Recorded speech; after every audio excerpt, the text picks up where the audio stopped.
That is hardcore. This is hardcore shit. But for me, it gets harder and harder to resist. Hello, everybody, and welcome to Hardcore Horror with Mike and Brigitte. We have been gone for a little while, but we have returned from the dead. Brigitte. Yes, we've returned from the dead. Yeah, man, it's been a while. So we have a guest tonight, right? Who do we have? Yeah, so we have Brendan Keenan. He is known for the movie Body Farm. He dabbles in a little bit of everything. He's an actor, writer, producer, movie director. So yeah, I'm excited to talk to him. Jack of all trades. Yeah. Jack of all trades, yeah. Sometimes you have to wear all the hats. That's the way it goes. All right, cool. Yeah. So I was vacationing and it's been a few weeks. So I do have a not a terrible long list, but I did kind of narrow it down to some movies that I wanted to talk about. Very cool. Yeah. Before we get into that, I was just busy doing a con. I just finished up FrankenCon, or the Bride of FrankenCon, over there in Alcoa, which is close to Knoxville. Had a really great time, networked, met a lot of people, and sold some movies and stuff. It was really cool. So I got there, and I was setting up my table, and this guy comes through, and he's taking pictures of everything, and he's just like, and I started talking to him, and and he had a laminate on, so I'm like, oh, so what are you here doing? And he's like, oh, I'm Carl. I was in the Cannibal Holocaust movie. So he was like the first person I talked to. So and there was a lot of cool like horror celebrities and stuff there, and a lot of I met a lot of really cool indie actors and stuff there. But just talking to people and everything, I got thinking about like indie film and stuff, and I mean, when it comes to like the movies, the indie scene and everything, do you think it's still marketed for what used to?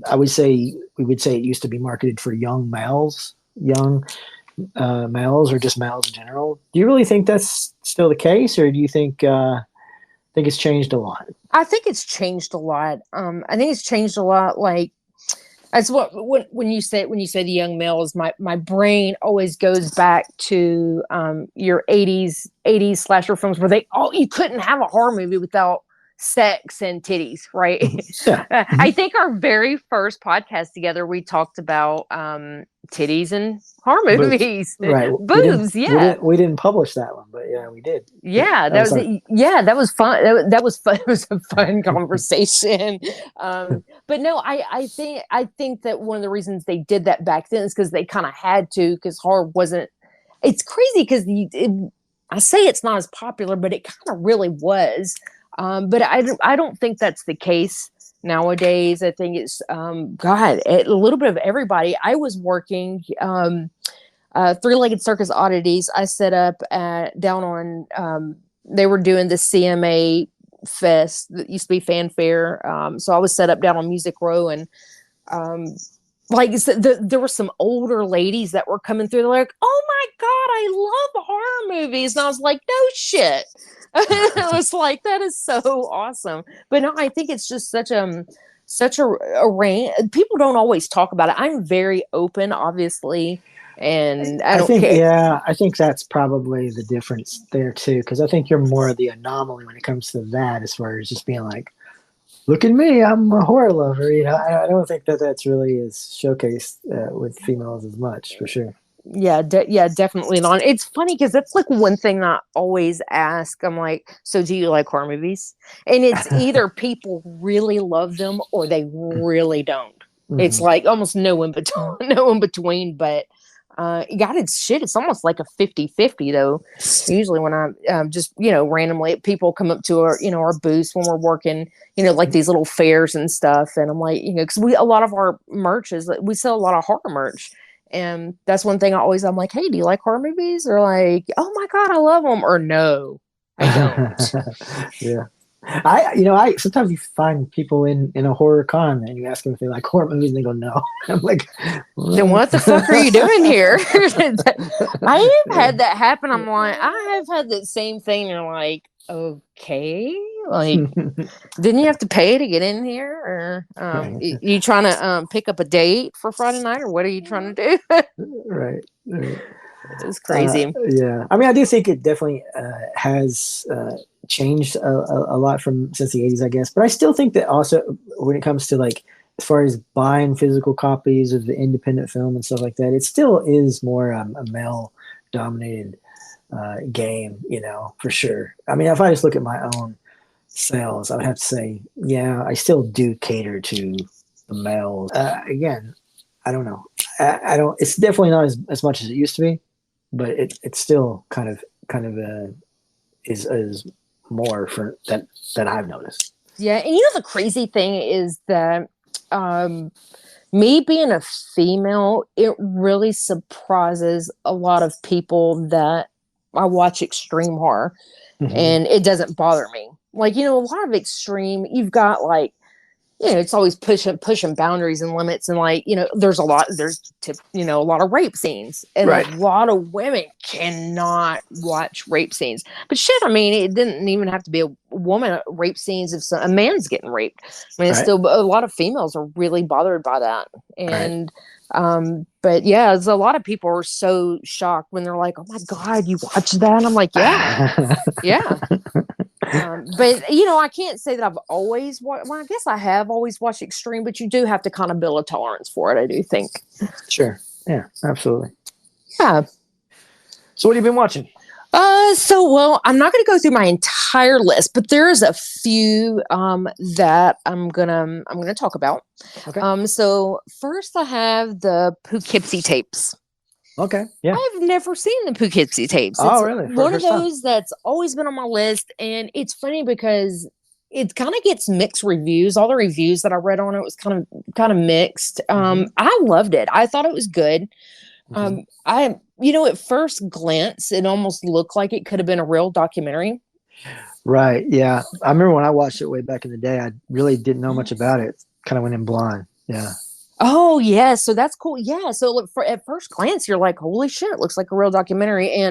I think they did a really good job on it because it's actually kind of low budget and, probably wasn't a lot didn't cost as much as some of these other, mainstream or whatever, but damn, they did a really good job. And so I did read somewhere, I don't really know the reason behind this, that it was filmed in 2007, but not released until 2017. Is that right? That is not right. That's not right. Okay.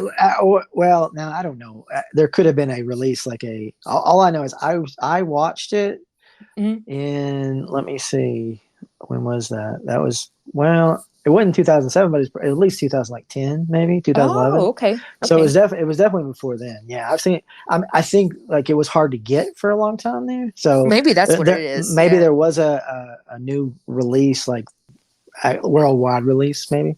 It's funny because we were just talking about this. I don't think the movie would be for everyone if you can't handle extreme. No. That's a perfect example. A lot of women probably couldn't watch this this movie, but I did. I liked it. I thought it was really good. Second movie. This is a movie that you and I've talked about before. I kept trying to find it. I never could find it. Finally found it. Is the movie Headless. Yeah. Okay. Holy shit. I loved it. So I wanted to watch this because of the movie Found.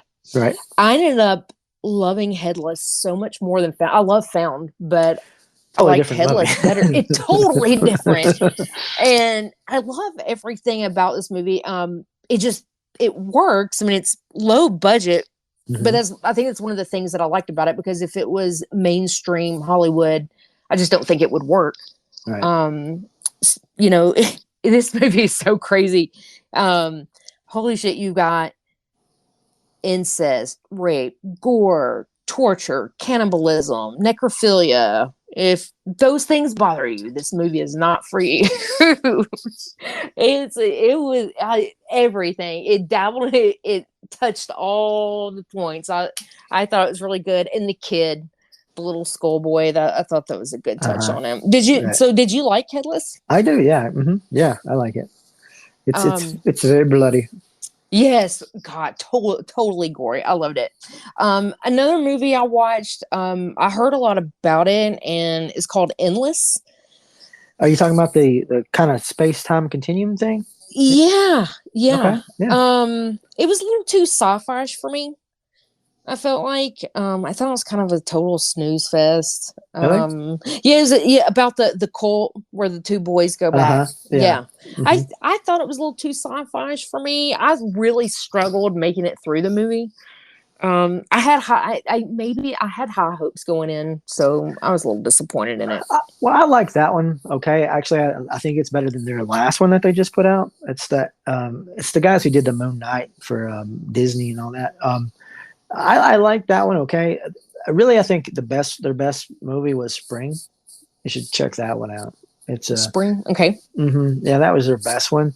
But yeah, they do. It's not really horror. It is more sci-fi for sure. Yeah, yeah. So, all right. So, tell me if you've seen this one. This is a short, Okay. 29 minutes. The Strange Thing About the Johnsons. Uh, isn't isn't that isn't that Ari Aster? I don't know. It's about a family that lives in the suburbs, but the Mhm. entire 29 minutes is so fucking disturbing. I don't think I've actually watched it, but I think I've read about it. Yeah, that's the guy who made Hereditary and Midsommar. Oh, I did not know that. I had no idea. No idea. It is. I mean, when I was finished watching it, I was like, holy shit. Did I just watch this crazy? I can't even. I can't give a whole. I can't tell a whole lot about it without giving away since you haven't watched it. But it's only 29 minutes long. Mhm. It's disturbing on like so many different kind of crazy levels. Oh, good. I didn't see that. Good. I didn't see that going in. Mhm. So definitely check it out. I think you can watch it on YouTube. Okay. Yeah, I'll watch it then. I had heard about it. I just hadn't got around to watching it. Yeah. So 29 minutes. So not very long. I did watch Renfield. What'd you think? I liked it. I thought it was funny, and it Mhm. was pretty gory. It was gory. So Well, I it thought was. I It thought was gory. But it was more. It was more comedy than it was horror.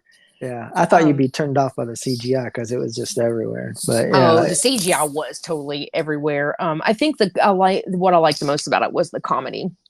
what I like most is Nick Cage. Man, I thought he was just awesome. Dude, he did so good.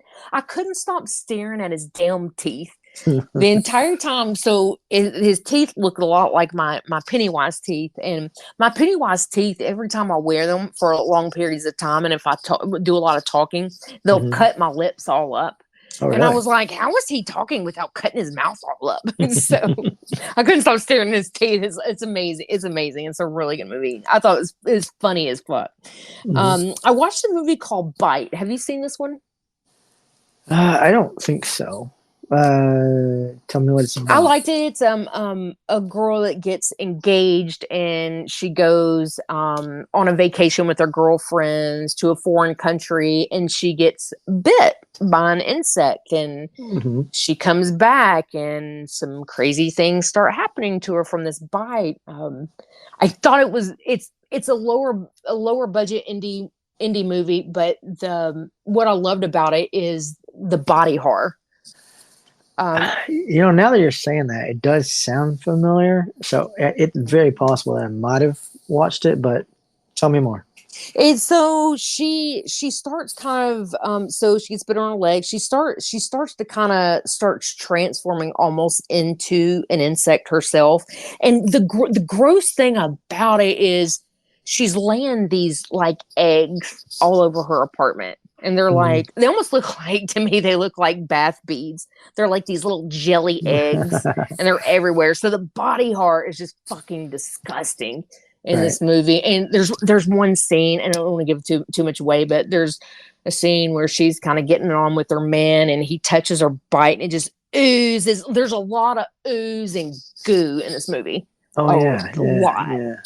A lot. I think I have seen it, but I want to watch it again because I do love that sort of body horror stuff, like The Fly and all that. It's just great. That's exactly what it reminded me of. I was like, this reminds me so much of like a modern female version of The Fly.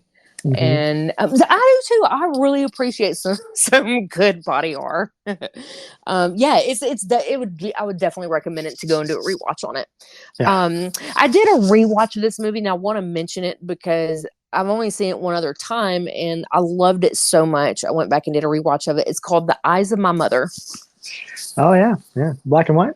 Yes, yeah, it's good. There's not Yeah. a lot of dialogue in the movie, and it's No. black and white, and you think it would be slow for me. You would think it would be hard for me to get through it, but it's a crazy story. It's pretty intense. I love it. Absolutely love it. Yeah, I think good. I think it's super underrated too. I think it's highly underrated. Yeah. Here's another one that I'm dying to know if you've seen this one. The Corpse of Anna Fritz. Yeah. I watched that like back when we did one of our first podcasts. I think I mentioned that one. Okay. So sometimes I'm like, I feel like I'm like, have we talked about this? But it might have been a while ago. Yeah, that's a hardcore one. Yeah. Oh, it's definitely hard. It's definitely hardcore. The first 20 minutes is, oh my God. And it's I didn't have a problem getting through it, but the first 20 minutes is kind of rough. And, there's no like real likable characters in it, but, right. but I loved it. I'm like, holy shit, I didn't see that happening. There's like a what the fuck moment in there, Right. Yeah. So that was a good one. All right, last one. I watched this last night. Is Soylent Green from 1973. Charleston Heston, right? Yeah. So the reason I watched this movie is because a couple nights ago, I kind of come across this website called humanmeatproject.com. Yeah. And at first I'm like, is this fucking for real? Like, is this legit? So everything you're in it, who knows? I don't know. But everything on this damn website it's like, it reminds you so much of Soylent Green. And I kept hearing that. No, it is so crazy. And it's funny, Soylent Green, now that I've watched it, the movie is kind of based in like 2022, right? Mm-hmm. Well, the film was set in 2022, and I feel like they accurately predicted life pretty damn good for 2022. You got climate change, and 2022 is like there was like in the summer of 2022 there was like the crazy high record temperatures. There's people wearing face masks. There's a shortage on consumer products, and the little cannibalism. So yeah, I mean, it is so much like this website is so much like this movie. You'll have to go and look it up. It's pretty crazy. It's basically where they're taking they're supposedly taking human bodies for meat. And this website says that one body can feed 40 people. And the point is to end world starvation from overpopulation and climate change. And the website says you can donate certain parts of your body and your organs as a living donor, or you can plan your death and they'll help you do it. And I'm like, what the fuck? Is this for real? Or is this bullshit? I don't know. But it kind of reminded me so much of Soylent Green. So that was kind of fun. That was a fun watch. Yeah. The reason I watched Soylent Green way back in the day, what got me to watch it was they did a skit. They did like a spoof of it on Saturday Night Live. I don't know if you ever saw that, but way back in the day, they were like, Soylent Green is made of people. That is, if I can say it, so I knew going into the movie, but you watch the trailer, I'm like, if you watch the movie not knowing going in blind, not knowing anything about it. Right. I was like, damn, the writing is pretty damn good. And I thought they did a damn pretty good job of like predicting 2022. I mean, I liked it. I thought it was a damn good movie. Different. Yeah, it's a good movie. And it's not like a horror movie. It's not like, it's not thematically like, I mean, it is a horror movie, in the sense of what it entails, but it's not set up like a horror movie. Right. It's not, but it's I don't know. I was like, oh, they're eating people. it is cannibalism, and cannibalism doesn't bother me at all. But it's my daughter. She's 17. She is absolutely petrified of cannibalism. If you ask her, like, what's the one thing that scares you? She's like, oh my god, it's cannibalism. Oh my god, people eating other people. Oh my god. And it's funny how different people have their their things. So yeah, absolutely. But yeah, so what about you? You got any good ones on your list? I mean, I got a list, not a huge list, but I'll run through them. Some rewatches, the original Dawn of the Dead. I did a rewatch of the Wishmaster 1 and 2. You've seen those movies, right? You like them? Oh yeah, for sure. Yeah, I do like them. If you recall, our old buddy Hack, that was his favorite horror movies. I actually saw Hack too at the convention recently. Saw our buddy Hack again, but that was one of his favorite movies. But I like those. Up next was a movie called In Their Skin. Have you seen this one? In Their Skin. Tell me what it's a.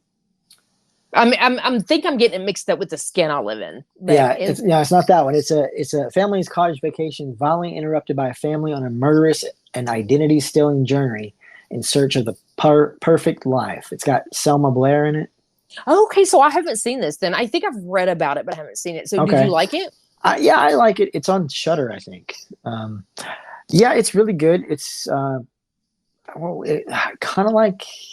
Yeah, kind of like The Strangers in a way, because there's people invading your home, but these people are trying to, but actually more like Funny Games. You've seen Funny Games, right? But it's not as like depressive as Funny Games, but it's kind of like that. Because I was gonna say, is it? I think Funny Games is a little extreme. It's not extreme, but it is about people coming into your home and just really messing with you, But it's a good movie. I liked it. Okay. Up next was a movie also on Shudder called Influencer.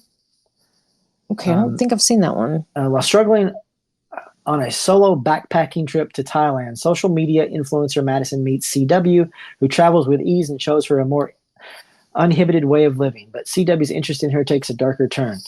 I enjoyed this one. I didn't think I was going to like it too much because I thought it was going to be like inundated with all the with all the influencer culture, Mm-hmm.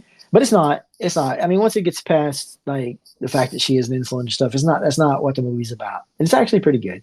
It's pretty decent. Oh, okay. All right. Cool. It's on. Yeah, that one's on Shudder. Up next was Believers. It was a movie came out in 2007. Okay, I haven't seen that one either.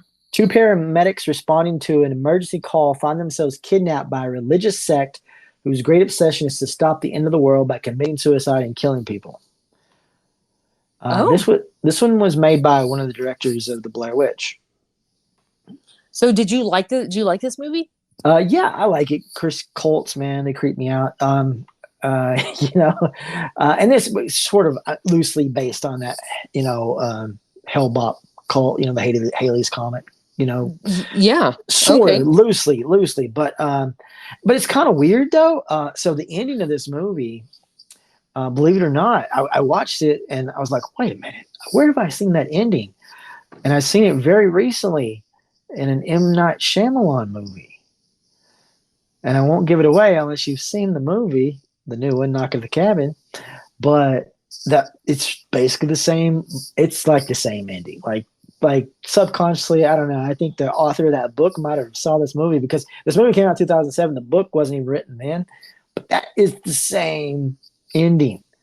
So I was like, wow. So I have seen Knock on the Cabin. It's the same ending, so I'm not gonna know how it ends. That's crazy. It is the same ending, but it is a totally different journey. So totally different. But it's worth a watch. Okay. Up next was a little movie called Sublime. Have you watched this one? I don't think so. Came out in 2007. it's pretty good. It's a little long. It's almost 2 hours long. 'Cause it's a little long, I think, but it's a really good study about like people being in comas or even getting admitting for surgery and all the shit that could go wrong. So if you have any horror anxieties about that sort of stuff, this is the movie for you. Oh, okay. Okay. But it's pretty good. I mean, I think it could have been a little bit better, maybe a little shorter for sure. But again, it really is pretty original when it comes to those themes. Yeah, I'm like, that's not the storyline. I was like, that's it. That's different. Okay. Yeah, definitely. And I mean, you've heard horror stories of people going in surgery and things going totally wrong or them messing it up completely, right? And so that this kind of taps into that, and like all the horrible things that can happen. Oh yeah, yeah. There, and what's funny is that I was talking about how everyone has their own things. There are a lot of people that are scared to death to be put under. I'm not one. I'm not one of them, but I'm like, I'm gonna die. It's my time to die. But yeah, there's a lot of people out there that's like, oh, we're gonna have surgery. Oh my god, I'm scared to death. Yeah. Sure. So that's sublime. Up next was Man's Best Friend. This came out in 1993. It's a little Lance Henriksen led movie, basically a Cujo ripoff, really. I guess you would say. Okay, that's what I was gonna say. Is it like Cujo is the first thing that come to my mind? Yeah, decent. I mean, not as contained as Cujo or anything like that, but it's a decent movie. Yeah. So, up next was Habitual. This is a movie came out in 2019. I was actually pleasantly surprised by this movie. I really just put it on, not really thinking anything about it. Really hadn't heard anything about it. Just maybe saw the trailer and thought, whatever. But I really like this movie. It's really bloody. It doesn't have really good ratings on IMDb, but so a fistful of drug-popping ravers and an insane mental patient take a hell-bent trip into an underground rave party called The Habit. After being held at an abandoned lunatic asylum, the group plans to party all night, but they drastically morph into chaotic hallucinations of the rave that are being buried deeper and deeper within a mind-bending structure of mass abandonment. Decrepit walls and stairwells built to keep insanity captive separate the group into a spiral of horrifying paradoxes, splicing nightmares into reality. It's, like I said, it's really brutal. I mean, it's like kind of hardcore, brutal. Like, I wasn't expecting that much blood and gore in it. Oh, okay. So I feel like I've heard of this movie. Yeah, because it's not that old, right? No, it's not. It came out in 2019. Okay. Yeah. So I don't think I've seen it, but I have read about it or maybe saw a trailer or something. So all right, I've put that on my list so I can check that one out. Okay. Yeah, I mean, it's very low budget, and again, apparently not too many people enjoy it, but I just was surprised by it because I really wasn't expecting anything, and I was definitely a little bit more brutal than I was expecting. Those are the best when you go in with low expectations. Then you're like, "Holy shit, it's pretty good." I love those, and I'm like you. I like to form my own opinion. Like the movie I was just talking about, Poughkeepsie Tapes. Mm-hmm. There's not that great of reviews on it, but I'm like, holy shit, I liked it though. Oh yeah. Mm-hmm. Up next was some documentaries that are dropping on Screambox. Screambox is really they're really coming into their own by having some of these great documentaries about horror movies and icons and stuff. The first one I watched was Hollywood Dreams and Nightmares, the Robert Englund story. Oh, is that good? It's really good. Yeah, really good. Tells a lot of stuff about, obviously, Robert Englund and his life. Was really sad to hear that he said, no, I will not be doing any more Freddy. He didn't say it in the movie, but he did do an interview recently and said, sorry, no more Freddy for me. I saw that somewhere, and I think I saw that interview somewhere, and I think he's getting older, and shit. I mean, come on, think about all this shit he did as Freddy Krueger. I mean, oh yeah, I get Absolutely. It. I mean.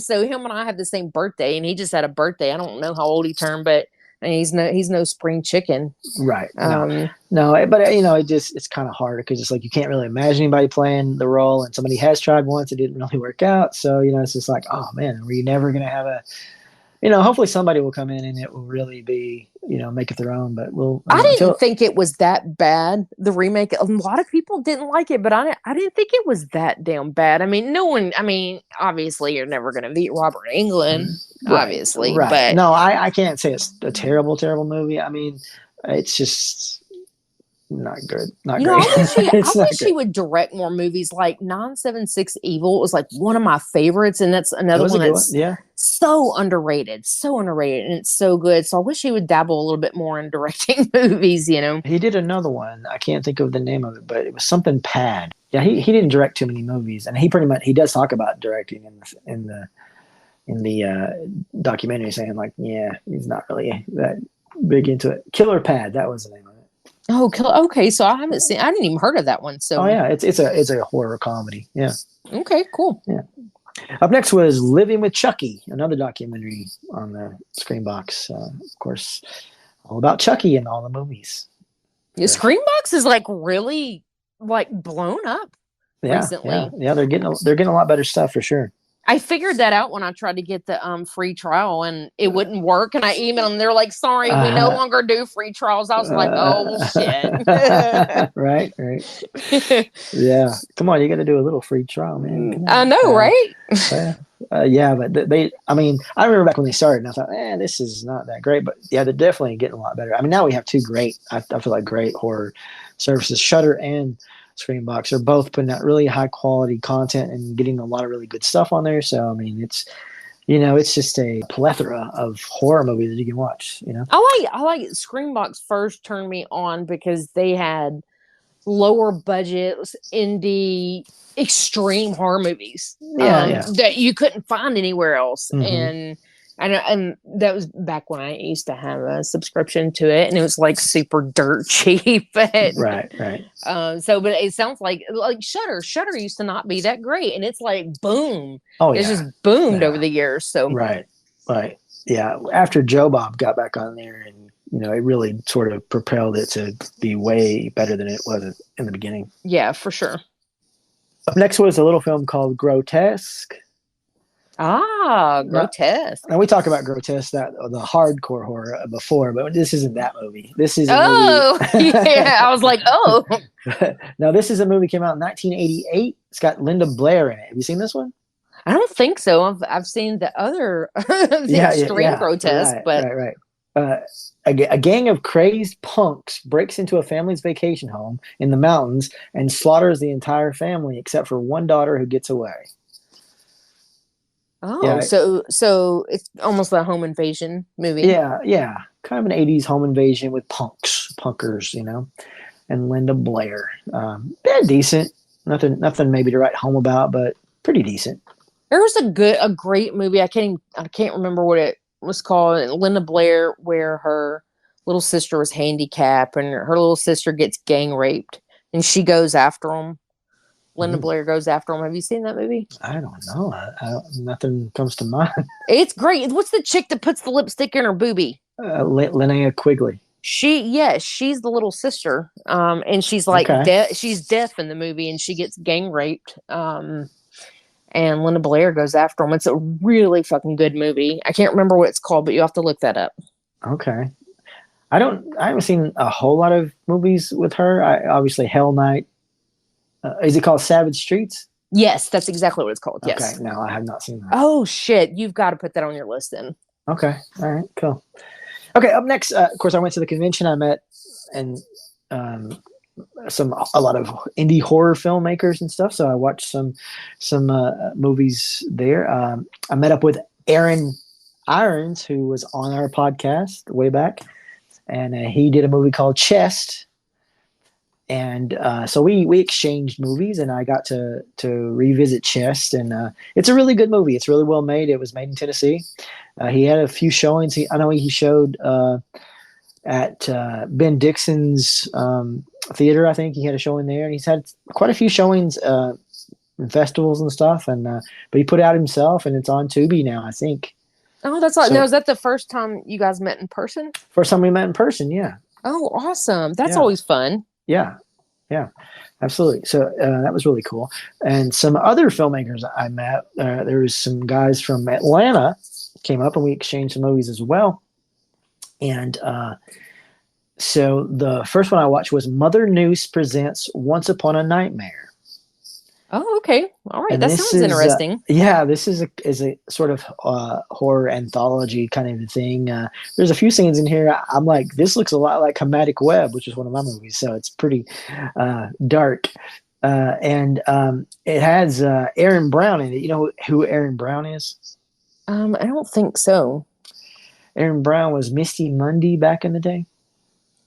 Oh, I don't know who that is. I don't know who that is. Okay, well, she did a lot of low-budget horror erotica movies back in the day. Okay. And there was a bunch of those. And then she sort of turned and just started doing like indie horror movies. I think the biggest thing she ever did was she was in one of those Masters of Horror. Okay. She was in the one Sick Girl. That was the one that she was in. But anyway, so she's in this one, and a lot of the people from Atlanta and stuff. And but they're making some good stuff down there. This one was pretty fun. I really enjoyed it. And the next one was this guy John Delvin, and he gave me his Blu-ray, which is like comprised of shorts and music videos and trailers and stuff. But a couple of the shorts is called Erecting a Monster. And erecting a monster? Yeah. Yeah. These are fun. These are really fun shorts. They do a really good job. Remind me back in like the old days. I mean, for the most part, my movies are played straight, for the most part. Like even Candy's Harem, even though to me it's a comedy, it's really played kind of straight. But I used to do all kinds of like little stuff on the side with other people and make like little funny movies, Yeah. And these are like hilarious, but well done. Really well done. So yeah, I mean, if you can get a chance to check these movies out, I'd say check them out because they're pretty fun. But yeah, Erecting a Monster, and then Erecting a Monster 2, A Bride of the Monster, or something like that. It's great. Yeah, these are great movies. Yeah, definitely check them out if you can. Okay. And the last thing I watched was a Shudder movie that came out recently called Brooklyn 45. You heard of this one? I don't think so. 5 military veterans, best friends since childhood, gather together to support their troubled host, and the metaphoric ghosts of their past become all too literal. This was a really good movie. I was actually surprised by it. Oh, okay. Okay. Yeah. What'd you like about it? Oh, what did I like about it? Well, it's different. I really haven't seen anything like it. Really, I mean, it starts off like something you would think. It starts off with a seance, so it's like, oh, well, I've seen a seance before, right? Mm-hmm. Yeah. But it's set like after the war ends, World War II. Okay. So you have all these people that are from the war, and they're very much still in that mind frame, right? And so what happens, without giving too much of it away, the host, his wife has died recently, supposedly by suicide, and he wants to do a seance to talk to her, and they hear this thumping, and comes to find out after a while there was a girl locked in the room, and she is a German. And there's just all this sort of paranoia and all this very politically incorrect language and stuff. But I loved it. I thought it was really good. I don't want to give too much of it away, but I mean, it's not like super scary or anything like that, but it definitely was different. There is a couple of scenes where you're like, well, that's new. But I would give it a watch. I've always appreciate those like we talked about this formula movies. Oh God, I get so damn sick of formula movies. And so when something's so different, it's almost refreshing to me. Yeah. Yeah. Very good movie. Very good movie. Check it out. But anyway, that's all I got. So are you ready to talk to our guest? Yeah. So we're talking to Brendan tonight. Let's bring him on. Okay, cool. So tonight we have Brandon Keenan with us. Brandon is an actor, producer, writer, and director. What's up, Brandon? How are you? Thank you Hey. so much for having me. Yeah, we're so excited to have you, and Yeah. we're gonna talk about the movie that you are mostly known for, that you're famous for, is Body Farm. Oh, you use the word famous. Yeah. Yes. I'm gonna take that as a huge compliment. Yes, you were totally Googleable. Yeah. The crazy thing about Body Farm is when we first started messaging, I honestly, I had no idea what the hell a body farm was. I didn't know that was even a damn thing. Yeah. I had no idea. They're And creepy. and there's one in fucking Yeah. Knoxville. So we're based Yeah. out of Tennessee. Mike, that's not even far from you. It's right down the road over here. If I can tell you, if you guys can get the opportunity to check it out, it is. I mean, they don't just study human bodies; they study animals, things like that. But it's used in forensic anthropology, and it's terrifying and creepy. But it's been around for a very long time, and it's for the right reasons. It is. Right. Yeah. If you can get the opportunity to get a tour, definitely do it. Yeah, I think they do tours at the one in Knoxville. So for people listening that do, if they're not familiar with a body farm, it's basically a research facility where rotting humans and animals can be studied in like a variety of settings. Does that sound about right? That's correct. Yeah. Okay. So it's it's human decomposition. When the body breaks down, there is so much to study and so much to understand that for me to try to put a name to it, like there's so much more to a body farm than just that. I tell people just explore the thought process of what the human body is and how it breaks down, and read up on it and study up on it. It's unbelievable. It's super, super cool. I had somebody come to me and tell me about what a body farm was. And they said to me, they're like, you love to write. You should just, write a script. And I'm like, okay, yeah, I'll write a script on it. And then I started reading up on it. I'm like, oh, wow, this is terrifying. And you could do so much with it. Right. And it's where Body Farm came from. The film came from, was just it's something that is so morbid and creepy, and then you can just create something else from it, and as they say, like Hollywood things, and make it a story, and that's where this film came from.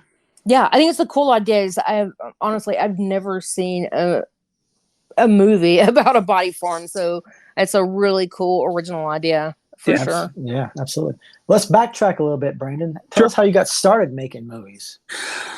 Oh, we're gonna have to go back to 6th grade. My mom, Okay. my mother Brenda, she's awesome.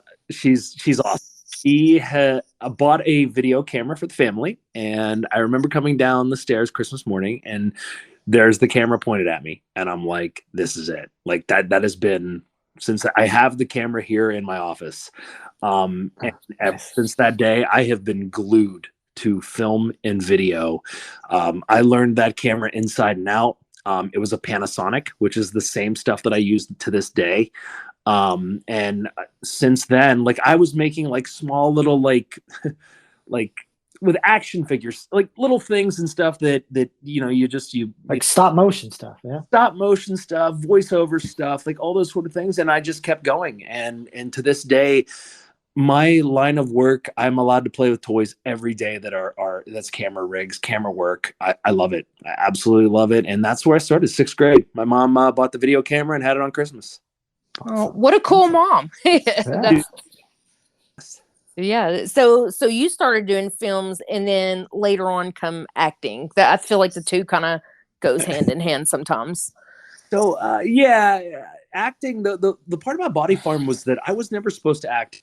We had put together the idea that, like, let's just make the first 12 pages. We're going to put all of our friends in this. We're just going to do all these things to try to raise the funds to make the bigger picture, something where we can bring in big actors, that sort of stuff. And by day 3, Nick Lamantia, my co-director, was like, let's just keep going. And I'm like, Nick, we weren't supposed to be in this. Like, I'm not supposed to be the main character. That's not how it's supposed to work. We were supposed to just make this to show that we were filmmakers, kind of like James Wan did and Lee Winnell with Saw. Sure. Like we're showing that we're filmmakers to raise the money to make this movie. And he's like, no, let's just keep going. Like we're filmmakers. Let's just keep doing this. And we did. And we kept going. And ended up being that I'm playing the main character, which was not something I wanted to do. I always want to be behind the camera. I always want to be where you can direct and create the story in front of you. But by that point, we had no money. I didn't have to pay anyone to just keep playing the roles and doing it. Sure. Acting wise, though, comes natural for a lot of people. I can't say that it comes natural for me. I don't know if I'm a good actor. I really don't. I think that I just played the part and just let it roll. And Nick directed me really, really well. And I wrote the character, so it was Right. it made it a little bit easier, you know. Like I was going to say, when you write your own character, for sure you would know what the character's supposed to do. Right? Absolutely. Yeah. Where was Body Farm filmed? So we are out of Pittsburgh, Pennsylvania. Okay. We did so all the prison scenes that you see are in the West Virginia, like Moundsville, West Virginia, in the state pen. And we rented out. They're super film friendly, amazing people to work with. Minehunters was actually in there the day before we were shooting, and we got one of the other wings. But that was like one of the other outside of Pennsylvania. But mostly everything was done in Pittsburgh, Pennsylvania. We did I would say 90% of the shoot in there. Oh, that's fun. Very cool. It looked pretty creepy. It looked like a fun setting there. Yeah, our For sure. plan was originally to build. We were going to build like a small prison set, but when we walked in there and did the tour, we were like, this is the amount of money that we paid, which was probably only like $1,000. Again, super cheap when it comes to film. You can't, the look of that, like actual being in actual cells.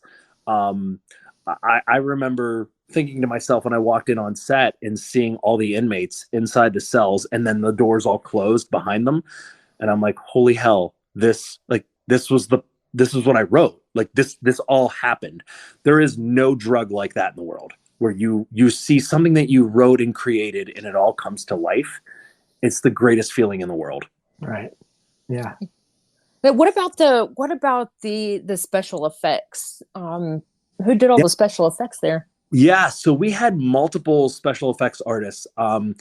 We had several coming from the Douglas School, which is Tom Savini's special effects school. Yeah.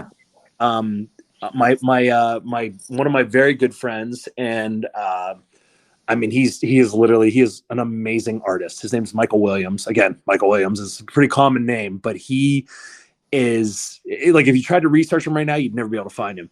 He is based out of Seattle. He has grown up here in Pittsburgh, but he ended up moving out there with his wife.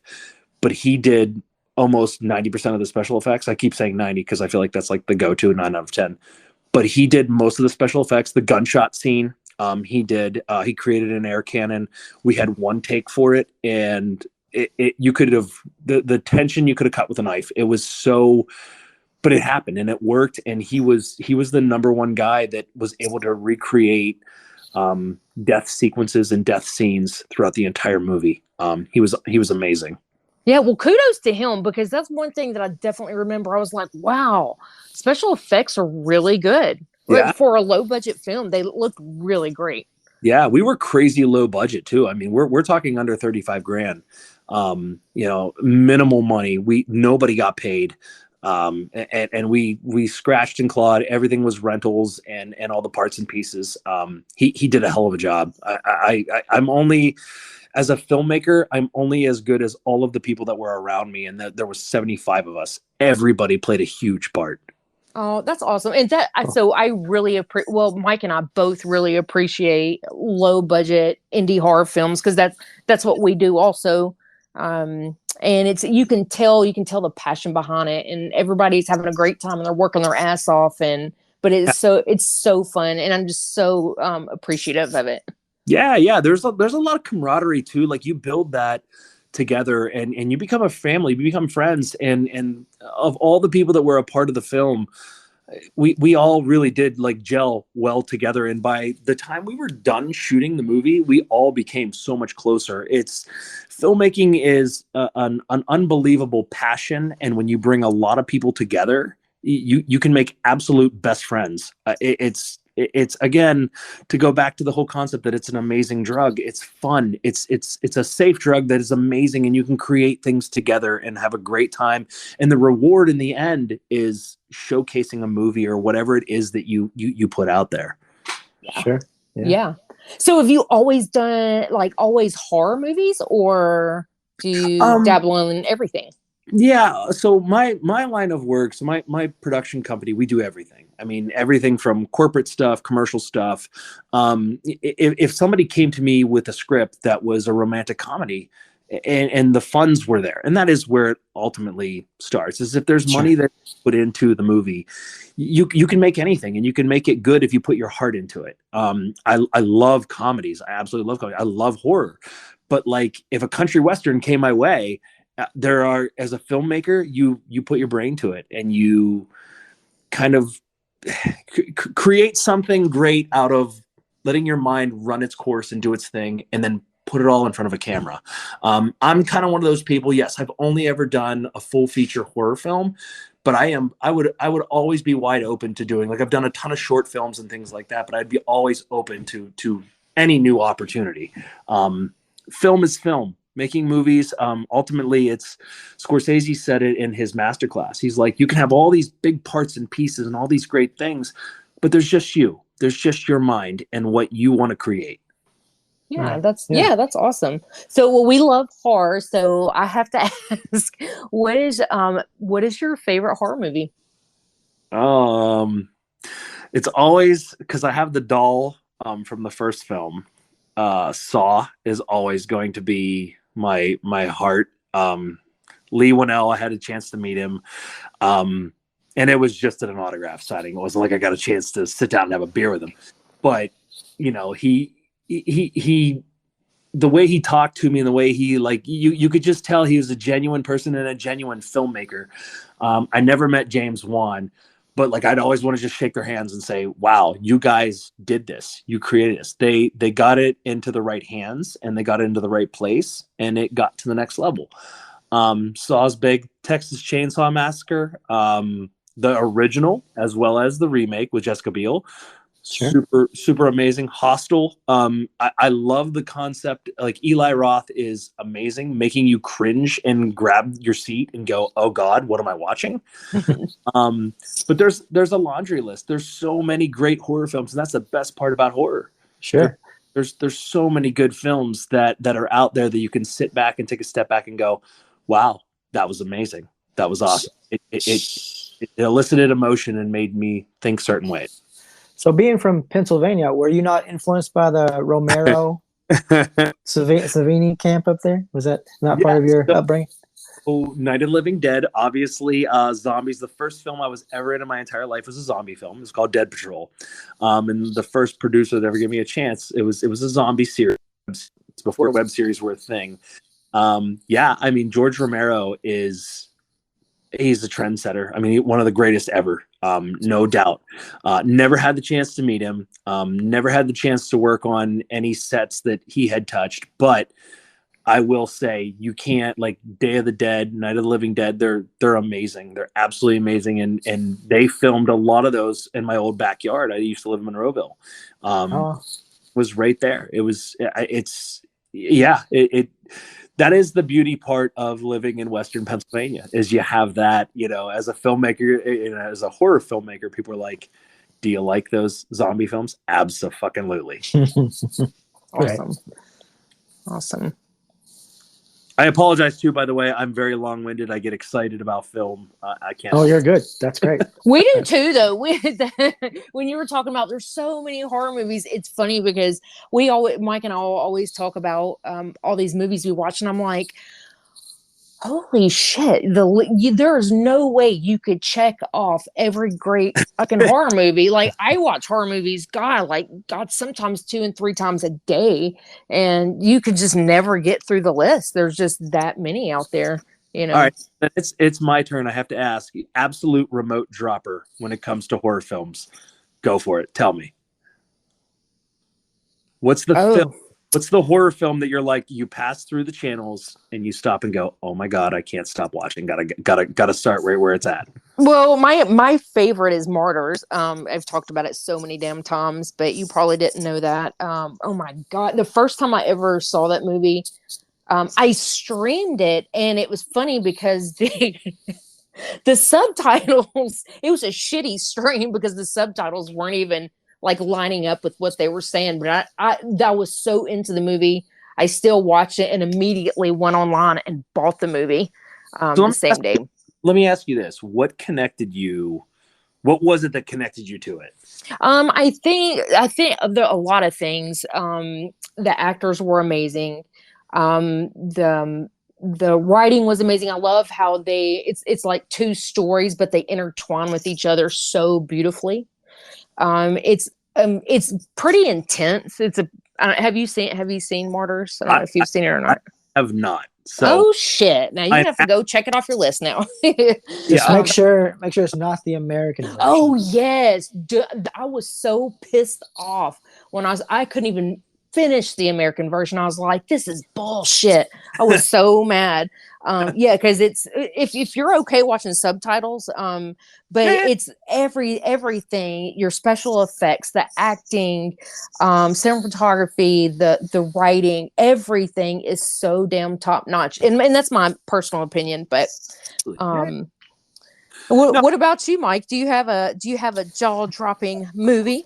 No, there is no way that I could just tell you there was one, because it really would be based on it's hard, on my feel what I'm feeling at the time, But I mean, I can just like the typicals, like The Exorcist, The Shining, all that. I love Martyrs as well. That's really one of my favorite hardcore ones as well. That, Alive, and stuff like that.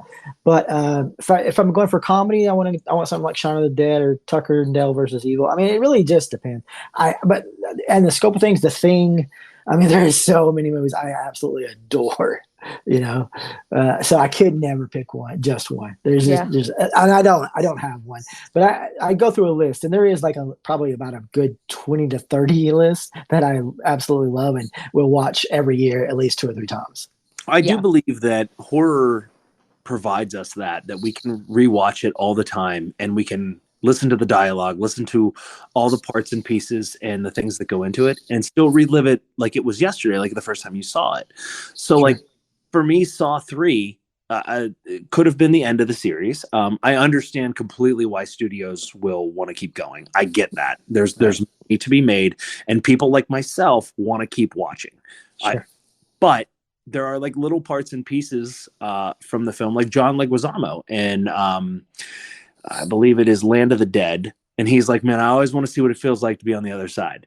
Like you remember little things like that I'm like, I love that about horror films. It's like, and I'm not just horror films, it's all films, but they allow you to almost relive those feelings on the inside, or like where you were in that place and time, and it elicits emotion. And as a filmmaker, I love that too. Like to know that there are certain things that are said in my films that people remember. And, I love that. Ghostbusters is single-handedly one of the greatest films that I've ever seen in my life. I will always love that movie. Certain things Dan Aykroyd does and says, like, I love that about movies. You can't replace that. You can't, I shouldn't say replace that, but you can't recreate those feelings. Like it's just an amazing concept. I love it. That is a perfect example of why I love movie quotes so much.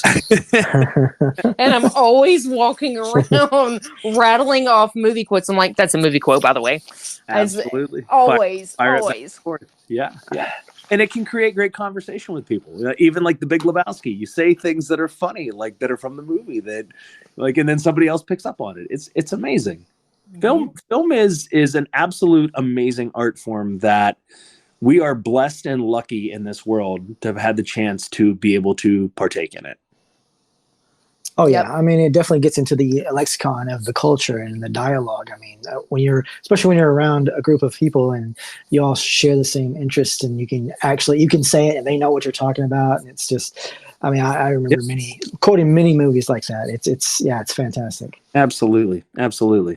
Speaking of quotes, Bridget? Yes. So, Brandon, I just told you that I love movie quotes. So we play a little game. Do you want to play a game, Brandon? Oh, as Jigsaw says, I want to play a game. Do you want to play a game? I'm down. Let's do this. So Mike is going to rattle off a movie quote, a horror movie quote, and you and I together we're going to try to guess what movie it's from. It's harder than what it sounds like. I definitely was like, oh, I've got this, and sometimes it can be a little tough. But this is probably where I'm going to get buried by you.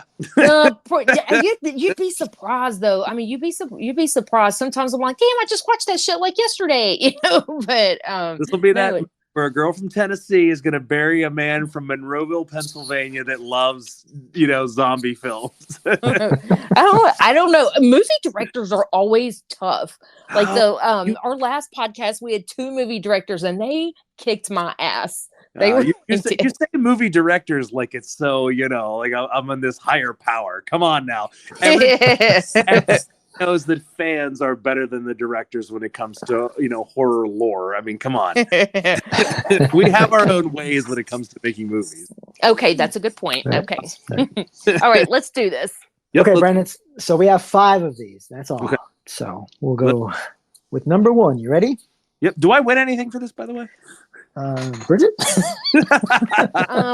You win a big fat, you were awesome, congratulations, and a shout out on the podcast. Hey, now, I'll take that all day long. All right, sweet. Okay. Okay, here we go. Number 1. All right. There is no fucking ice cream in your fucking future. That would be, I got this. That would be Devil's Rejects. Yes. Otis. Tutti fucking fruity. Is that what it is? Yeah, that is fruity. Right. That is right. Awesome. By the way, is this one of those things where I get asked first, or like we just do it together? Whoever okay, I want to cut you off. If you got it before me, there's not like a buzzer. No, buzzer. Just shout it out. I figure you had that one, Bridget. I'm gonna go get me some Tutti fucking fruity. I know. As soon as he said that, I was like, Tutti fucking fruity. Fruity. Okay, here we go. Number 2. Go on. Everything you see in here is either haunted, cursed, or has been used in some kind of ritualistic practice. Is it The Conjuring? The Conjuring. That's you. All right, I did not get. Yeah, that's all you, Bridget. Sorry. Good job. Good job. See, these are easy tonight. All right, we're at 1-1 right now. That's okay. 1-1. Here we go. I'm all right. I'm okay. Let's break the tie here with number 3. Here we go. What the hell are you doing? We have to leave here. What's the matter? What happened? You were right. I made a mistake, and we should have never come to this house. We have to leave now. Oh. I kept thinking the new Pet Cemetery, but I know that's not right. No, it's about a haunted house. It has to be. Could be. I'll lay down to that one. I'm not sure. How about a hint? Can you give us a hint? What do you need? Let's look. What about? I like it when you like narrow it down like to the decade. Can we go back to it? Pass my drug test, and it's like, oh yeah, I can just mark that as go back to it. The year is 2012. Oh, okay. Oh, okay. Read it one more time. What the hell are you doing? We have to leave here. What's the matter? What happened? You were right. I made a mistake, and we should have never come to this house. We have to leave now. Incident in Ghostland. That's just a guess. That's a guess. They probably should say that in Incident in Ghostland, but no, that's not it. No, they should have said it in Incident in Ghostland. No doubt. Here's a hint for you. I think they did a study, and they found this to be the scariest movie of all time by people's heartbeats when they watched it. Oh, Paranormal Activity? God, no. That's I, terrible. th- That's I don't know that everybody made such a fuss about it, and I hated that movie. But they did. But here I was trying to think of like 2012. I don't know if I. Look, I feel like I was close on that one. The going joke for my friends for Paranormal Activity was that the girl, I think it was like the second one, looks at her mom. She's like, she goes, "Mom, he has a really good job." And she goes, "No, he doesn't. He films weddings." And like all my friends like looked at me and laughed at me, and I'm like, "Oh, what the fuck?" Yeah, but I have no idea what quote that's from. You said you said that they did a study on it and it made people's hearts beat fast. They did a study to try to determine what would be the scariest movie of all time. They showed like a combination of some of the more popular films or whatever, but this one was the one that came back as the most, like it gave people the most, like, cardio. Like they just got more scared watching it. I don't know all that, this is just a study. This is a group, obviously. So I'm not sure what all it entail, but this is the one that came out as the scariest. I was going to say, Mike, did your heart rate increase when you watched that movie? Probably not. But I do really enjoy this movie. I think it's really well done. I think you enjoy it very well as well. The actor and the director came out with another movie last year. You weren't as fond of it, Bridget. Oh, 2012. It's still a year 2012, correct? Okay, yep. I'm trying to think of movies I wasn't as fond of. Texas Chainsaw Massacre, the remake. I didn't like that one. I'm gonna read the synopsis. You ready? Ready. Jump in when you know it. A controversial true crime writer finds a box of Super 8 home movies in his new home, revealing that a murder case he is currently researching could be the work of an unknown serial killer whose legacy dates back into the 1960s. I don't know. Fuck. Bridget! What? I'm like, what? A controversial true crime writer finds a box of Super 8 home movies in his new home. I know that I've seen it. I just don't know the name. Oh, fuck me, damn it. It's, you know what it is? It's the spinoff of the Black Phone, or the, it's the Ethan Hawke movie. Yeah. It's, Sinister. Give her the point. Is it Sinister? It's Sinister, yes. Damn, I don't even remember that quote. That was a tough one. Brandon, have you seen Sinister? I would have never. I've seen Sinister. I would never have put that quote though to it. I wouldn't. That one was tough. Yeah. It wasn't probably the one that would give it away. I mean, Tutti Frutti is like that. That's kind of right. That was kind of an easy one for me. Okay, so go on. Let's go. Number 4. You ready? Ready. Yep. All right, here we go. I just wish that all these people hadn't died here. I mean, a guy kills his whole family? Doesn't that bother you? Well, sure, but houses don't have memories. Is it Amityville Horror? Boom! Sweet. Okay, wait, the one with Ryan. No, the original. The original. Okay. Yeah. Okay. All right. Yeah. Well. All right. Okay. Damn it, I'm a loser. All right, we got one more. By the way, I'm still down 3-1, aren't I? Well, we're gonna interview this horror film director, and he just bombed the shit out of it. Only get the Rob Zombie films, but go on. It's all good. Rob Zombie's freaking awesome. He is. The one I kind of had to hand it to you, but anyway. All right, last one, number 5. Run, insect. Run and tell those you will what you will. Tell them there is something loose in their city which feeds on wishes. Tell them quickly while you still have a soul. Hey, that one's tough. Is that The Arrival? Nope. Fuck. God damn it. I was thinking like Wishmaster. That's so not even right. Wishmaster, that's it. Is that it? Oh yes. I cannot believe I got that one. Okay.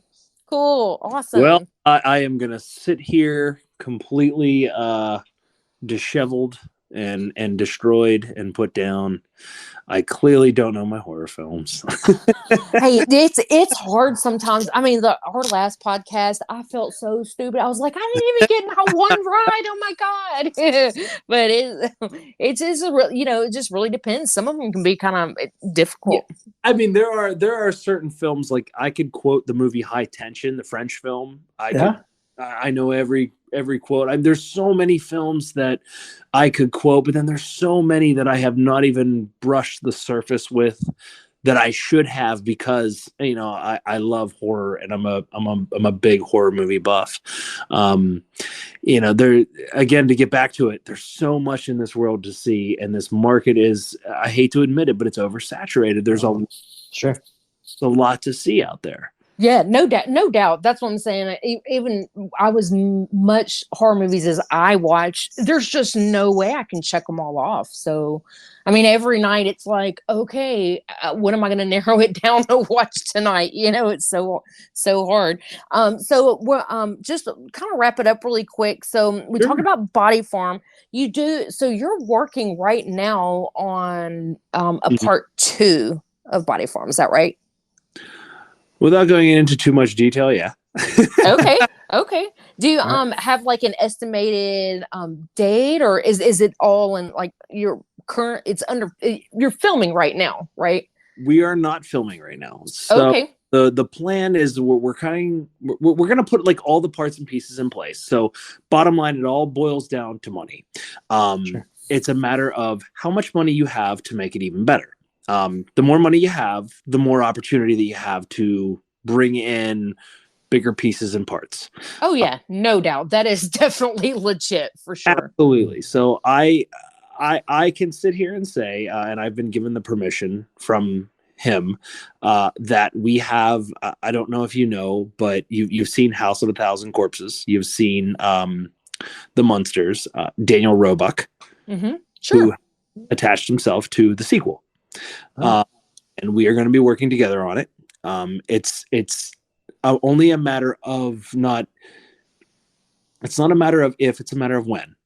So we are going to be releasing an Indiegogo. This is the first time that I've actually said this publicly to anybody, but we will be releasing the Indiegogo to start raising the funds. And if we raise 5,000 or 500,000 or 5 million, doesn't matter. The movie's getting made. It's only a matter of how much money we raise. And the Indiegogo, which will happen over the next 2 months, will allow people to be able to partake and join in on it. It's going to be a group effort with a lot of people. And I truly do believe that for us, it's not about asking people to throw money into a pet project. It's about becoming part of the team and becoming a part of the group of making a movie. And it's only a matter of time before this film gets back off the ground. The newest installment of Body Farm, it's not going to be called Body Farm. It will be something a little bit different, but it'll be directly connected to the first film. The actors from the first film will be a part of it. And I want to make sure and bring back all of the people that worked hard on the first film, but then also add elements of other people that can elevate all of us and make us all better as filmmakers. Because ultimately, it's not about making filmmaking is not about making money. It's not. It's about creating something great for people to enjoy. And some people might tell me that I'm totally wrong and off base. They can. But I truly do believe that. I believe that it is all about making movies, elicit emotion, and seeing people's reaction from it, and continuing down that path and creating a career. So Body Farm 2, if you want to call it that, is going to happen. It's just a matter of when we get it off the ground. I have not officially released the Indiegogo yet, but it's only probably a matter of a couple of months. So you guys are the first ones to hear that from me. Awesome. Cool. So where can people watch Body Farm? Where can they stream it? Yeah, so right now we are on a whole bunch of platforms. There's Apple TV, which is a pay for. There's advertising video on demand, which is through Vudu. We were just on Sling. We were just on their network. There's also Plex, which is worldwide, that is free. If you literally just go straight to Plex, look up the film, it's right there. You search Body Farm, you'll find it right there with my brutally beaten head and play button, and just watch it. There'll be ads playing. So yeah, Plex. And there's going to be a few more coming up that I can't mention yet because it hasn't officially been put up on the platforms. But Vudu, Apple TV, and Plex are the three big ones right now. Okay, so you can definitely go and stream it. And now, what about you? If people wanted to look you up, if listeners want to look you up, where can you be found on social media? I am the one running the Body Farm Instagram page, which is bodyfarmthemovie.com, or Body Farm, that's at Body Farm Movie. And you can reach out to me. You can also email me, Brandon Keenan at kvtproductions.com. I am always open to listening to other people, and we are all in this world together at the same time. You have ideas and thoughts, feel free to shoot me an email anytime. Worst case scenario, nothing more than just, hey, hi, hello, give you a handshake, virtually, and call it a day. I believe truly in reaching out to people and meeting other people and networking. Networking is the key way to grow as an individual. Feel free to reach out to me anytime. I'm also on Twitter at Brandon Keenan 31. Again, at Brandon Keenan 31, BrandonKenan 31. And on Facebook too, you can always add me. I'm also the one behind the Body Farm Facebook page. So feel free anytime to just reach out. Okay. Awesome. Very cool. Awesome. Yeah. Well, we really appreciate you coming on and talking to us, and we really appreciate it. Yeah, guys, listen. Always an amazing opportunity to talk with other filmmakers and other people. It was a blessing, honestly. It was great chatting with both of you. All right, we appreciate you. Thank you so much, and keep making horror great. Absolutely. And listen, if you guys decide down the road you want to be a part of the Body Farm crew, just let us know. All right. Yeah, absolutely. Yeah, appreciate you. Hey guys, thank you so much for taking time out tonight. I really appreciate it. All right, thanks, Brandon. All right, take care. Take care. All right, that was Brandon Keenan. Yeah, Brandon. Body Farm. Body Farm. It's pretty crazy movie. Yeah, I watched it last night on the Vudu. Yeah, very cool. Everybody should go check it out. Makes me want to go down here to Knoxville and check out that Body Farm you were talking about. I know, right? I'm intrigued by it now. I'm like, hey, Mike, let's go take a tour of the Body Farm. Right. When you were mentioning that, it popped in my head that there was a crime at a Body Farm. This was maybe a few years ago, and I cannot think of where or what the crime was, except for obviously body parts, and Mm-hmm. But there was some crime, and I can't think of it. But I'm going to have to look that up because I'm pretty sure that somewhere somebody was not on the up and up at the Body Farm, which makes it even creepier. That is great. So it's funny you say that, because I was telling someone about this movie, and I can't remember who it was, but I remember someone saying, "Oh, you'll have to Google it. I think there's some paranormal shit happening there," but I never could find anything though. Yeah, I couldn't find anything, but I mean, I believe it. That would definitely be the place to go, wouldn't it? Yep. It sounds legit. Sounds legit. Absolutely. Yeah. All right. Well, that's all I got for you. You got anything? Yep. Nope. That's it. Awesome. Well, all right. I guess until next time, everybody needs to stay hardcore. Stay hardcore. Hardcore. All righty. Until next time. Until next time. Okay. Later. Later.